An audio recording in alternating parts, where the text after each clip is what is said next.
Teams of crews in Dallas are cutting and collecting debris that Sunday night's EF3 tornado shredded and scattered. It's just one effort to reopen Midway Road between Royal and Walnut Hill lanes and the other main north-south roads. In all, the city has 7 teams working with Encore's crews who are restoring power along the major thoroughfares.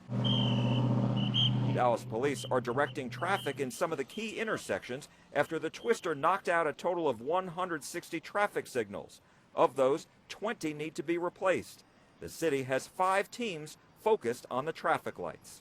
Just being patient and, Mary Bougua, like so many other drivers, is trying to maneuver through all the street closures. Right now I'm late and my job right now kept calling me like, wait, where are you at? Because the key north-south roads are closed, many people are staying on the highway, or at least trying to. I thought I was going to be on the freeway on 75 and I got off of it because it was all backed up, and now I'm cutting through the neighborhood. But Mark Nevitz says he appreciates the city's massive effort. They're doing what they can, We had no control over that.